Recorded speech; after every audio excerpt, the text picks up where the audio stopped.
Welcome back to our channel exam suggestion. সপ্তম শ্রেণীর ইতিহাস দ্বিতীয় পর্যায়ক্রমে মূল্যায়নের একটি ইম্পর্টেন্ট প্রশ্নপত্র উত্তর সহ ভিডিওটিতে আলোচনা করছি। আর দেরি না করে যারা সাবস্ক্রাইব করেনি তারা শীঘ্রই চ্যানেলটিকে সাবস্ক্রাইব করে দাও, যাতে প্রত্যেকটা বিষয়ের প্রত্যেকটা ভিডিও তোমরা সবার আগে পেয়ে যাও। সিলেবাস দেখো কী কী আছে। দিল্লি সুলতানি, তুর্ক আফগান শাসন, মুঘল সাম্রাজ্য, নগর বণিক ও বাণিজ্য। সময় থাকছে 50 মিনিট, মান 25। সঙ্গে একটা লাইক কিন্তু অবশ্যই করে দেও।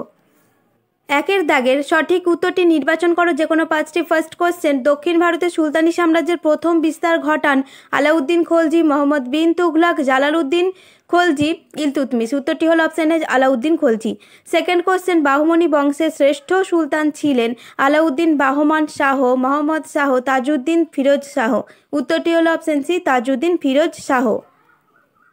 থার্ড কোশ্চেন, হিন্দুদের ওপর থেকে তীর্থকর ও জিজিয়া কর তুলে নেন মুঘল শাসক বাবর, হুমায়ুন, জাহাঙ্গীর, আকবর। উত্তরটি হল অপশন ডি আকবর। নেক্সট কোশ্চেন, বাবর আফগানদের বিরুদ্ধে কোন যুদ্ধ করেন? হলদিঘাটের যুদ্ধ, ঘরঘরার যুদ্ধ, দ্বিতীয় পানিপথের যুদ্ধ, খানুয়ার যুদ্ধ। উত্তরটি হল অপশন বি ঘরঘরার যুদ্ধ। নেক্সট কোশ্চেন, দিল্লির প্রদীপ বা চিরাগি দিল্লি বলা হতো শেখ নাসিরউদ্দিন, সেলিম চিশতি, নিজামুদ্দিন আউলিয়া নামে সুফি সাধককে। উত্তরটি হলো option A Sheikh Nasiruddin. Next question, Delhi শহর গড়ে ওঠার ভিত্তি ছিল গঙ্গা নদী, যমুনা নদী, ব্রহ্মপুত্র নদ, সিন্ধু নদ। উত্তরটি হলো অপশন বি যমুনা নদী। দুইয়ের দাগের নিচে যে কোনো 5টি প্রশ্নের উত্তর দাও। 1 নম্বর করে আছে ফার্স্ট কোশ্চেন, দিল্লি সুলতানিতে কাদেরকে জিজিয়া কর দিতে হতো না? উত্তরটি হলো দিল্লি সুলতানিতে ব্রাহ্মণ, নারী, নাবালক ও দাসেদের জিজিয়া কর দিতে হতো না, এবং সন্ন্যাসী, অন্ধ, খঞ্জ ও উন্মাদ ব্যক্তিরাও গরিব বলে তারাও এই কর প্রদান থেকে রেহাই পেত। সেকেন্ড কোশ্চেন, হাবসি কাদের বলা হতো? উত্তরটি হলো ইলিয়াস শাহী এবং হোসেন শাহী শাসনের মাঝে বাংলায় আবিসিনীয় সুলতানরা শাসন করেছিলেন। এরা আফ্রিকার আবিসিনীয় বা ইথিওপিয়া থেকে এসেছিলেন, বাংলায় এদের হাবসি বলা হতো। থার্ড কোশ্চেন, কিলোঘড়ি প্রাসাদ কে তৈরি করেন? উত্তরটি হলো কিলোঘড়ি প্রাসাদ তৈরি করেন পলবনের পৌত্র কায়কোবাদ।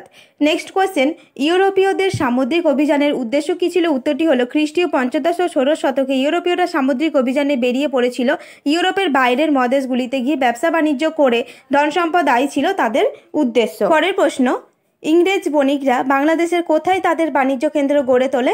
উত্তরটি হলো জাহাঙ্গীরের রাজদরবারে। পরের প্রশ্ন, উজবেক কাদের বলা হয়? উত্তরটি হলো উজবেক ছিল মধ্য এশিয়ার একটি তুর্কিভাষী জাতি, যারা খ্রিস্টীয় 16 শতক থেকে 18 শতক পর্যন্ত মধ্য এশিয়ার একাধিক রাজ্য গড়ে তুলেছিল।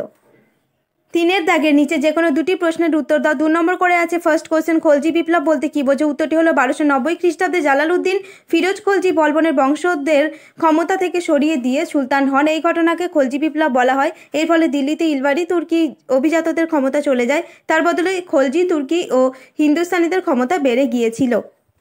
সেকেন্ড কোশ্চেন, সার্বভৌম শাসক কাদের বলা হয়? উত্তরটি হলো সার্বভৌম শাসক বলতে বোঝায় সর্বভূমির ওপর যার আধিপত্য। সর্বভূমি বা গোটা পৃথিবীর ওপর তো কোনো একজন মানুষের আধিপত্য থাকতে পারে না, অর্থাৎ বুঝতে হবে যার আধিপত্য একটি বিরাট অঞ্চলের ওপর থাকে এবং যিনি সেখানে নিজের ক্ষমতায় শাসন করেন তিনি সার্বভৌম শাসক।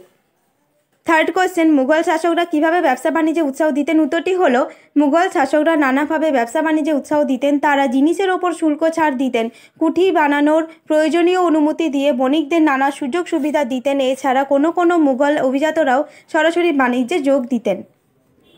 4-এর দাগের নিচে যে কোনো 2টি প্রশ্নের উত্তর দাও। 3 নম্বর করে আছে ফার্স্ট কোশ্চেন, নিক্তে ব্যবস্থা সম্পর্কে লেখো। এই উত্তরটি তোমরা বইতে 57 নম্বর পৃষ্ঠায় পেয়ে যাবে। সেকেন্ড কোশ্চেন, দাক্ষিণাত্য ক্ষত বলতে কি বোঝো? উত্তরটি তোমরা বইতে 84 নম্বর পৃষ্ঠায় পেয়ে যাবে। থার্ড কোশ্চেন, সুলতানি আমলে জল সংরক্ষণ ও জল সরবরাহ ব্যবস্থা কেমন ছিল তা লেখো। উত্তরটি তোমরা বইতে 95 নম্বর পৃষ্ঠায় পেয়ে যাবে। 5-এর দাগের নিচে যে কোনো একটি প্রশ্নের উত্তর দাও। 5 নম্বর করে আছে ফার্স্ট কোশ্চেন, আলাউদ্দিন খলজির বাজার দর নিয়ন্ত্রণ সম্পর্কে টিকা লেখো। এই উত্তরটি তোমরা বইতে 59 আর 60 নম্বর পৃষ্ঠায় পেয়ে যাবে। সেকেন্ড কোশ্চেন, শেরশাহের শাসন সংস্কার উল্লেখ করো।